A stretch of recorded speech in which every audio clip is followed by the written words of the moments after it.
শুভ সকাল বন্ধুরা, আশা করি তোমরা যেখানে আছো সবাই ভালো আছো, সুস্থ আছো।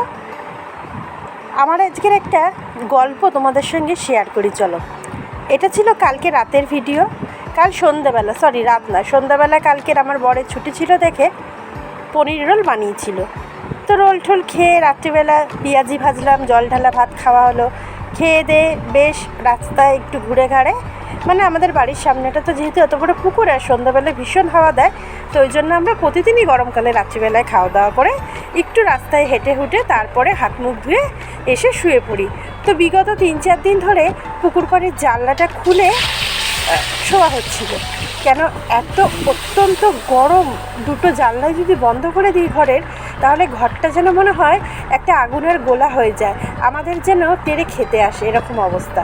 তো সেই কারণে দেখো, কালকে এরা 3টের সময় এইভাবে পুকুর পাড়ের জালটাকে কেটে মশারি কেটে আমার এই কানের দুল ধরে, সোনার দুল পরেছিলাম, সেই কানে সোনার দুল ধরে টান দিয়েছে। খুব জোরে জোরেই টেনেছে, আমার ঘুম ভেঙে যেতে আমিও হাতটা ধরেছিলাম খপাত করে, কিন্তু হাতের মধ্যে তেল জাতীয় কিছু মেখে এসেছিল চোটটা, যার কারণে হাতটা স্লিপ করে বেরিয়ে গেল। এই ছিল একটা ঘটনা কালকের। তো তারপরে দেখো, আজকে আমার মেয়ে কালকে যে আমসত্ত্বটা বানিয়েছিল, আজকের এই যে হয়ে গেছে। তো ওরা দুজনে খেয়ে রিপ্লাই দিচ্ছে। তারপরে আমসত্ত্বগুলিকে পিস পিস করে কেটে চিনির গুঁড়োর মধ্যে মাখিয়ে একটা টিফিন কারির মধ্যে রেখে দিয়েছে।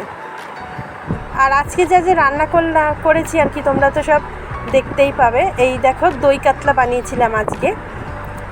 তো তারপরে বলছি চুরির কথাটা নিয়ে, আগে দই কাতলার রেসিপিটা বলে নিই। প্রথমেই দেখতে পেলে 2টো পেঁয়াজ, একটা টমেটো, 4-5 কোয়া রসুন, একটুখানি আদা আর গোটা কাঁচা লঙ্কা 4-5টা।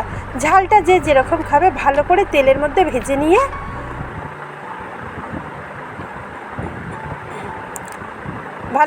নিলাম। এবারে মিক্সির মধ্যে পুরোটা পেস্ট বানিয়ে নেবো একটা। আর এদিকে মাছগুলি ভাজা বসিয়ে দিয়েছি, কাতলা মাছ এনেছিল।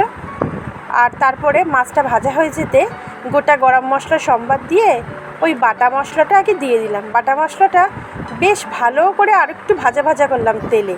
প্রথমে তো ভেজেই নিয়েছি, কাঁচা পেঁয়াজ দিইনি। তারপরে বেশ ভালো করে ভেজে নিয়ে একে একে ওতে লবণ হলুদ দিইনি, যেহেতু দই কাতলা একটু সাদাটে হবে, সামান্য একটু লঙ্কার গুঁড়ো দিয়েছিলাম। আর এটা দেখো দিয়ে দিলাম দই আর বাদাম বাটাটা। এবার দিয়ে ভালো করে নাড়িয়ে চাড়িয়ে জলটা অ্যাড করে দেবো। জলটা অ্যাড করে দিয়ে তারপর ফুটে আসলে মাছগুলি দেবো।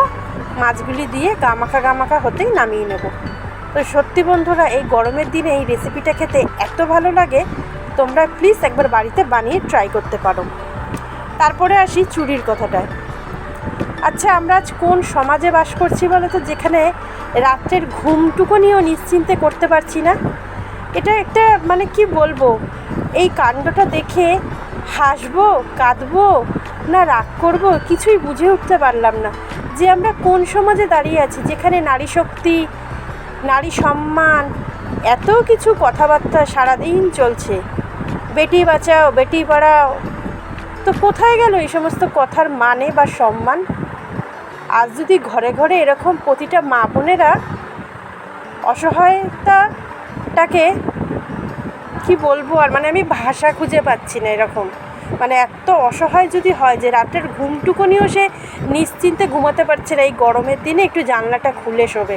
সবার বাড়িতে তো এসি থাকে না যে এসি চালিয়ে দরজা জানলা বন্ধ করে শুয়ে পড়লাম, সবার সেই সামর্থ্যটাও হয় না। সেরকম আমাদের ঘরে তো এসি নেই, প্রকৃতির হাওয়াটাই আমরা এসি হিসাবে ব্যবহার করতে পারি। তো সেই কারণে জানলাটা খুলে শোয়া হয়েছিল, আর এই তার পরিণাম। তো চলো বন্ধুরা, তোমাদের সাথে গল্প করতে করতে আলু পটলটা কমপ্লিট। আজকের মতন এখানেই রাখলাম। ভালো লাগলে চ্যানেলটা সাবস্ক্রাইব করে আমার পাশে থেকো। এতক্ষণ ধরে আমার সঙ্গে থাকার জন্য সকলকে ধন্যবাদ জানালাম। সবাই খুব ভালো থেকো, সুস্থ থেকো। আজ তবে রাখি।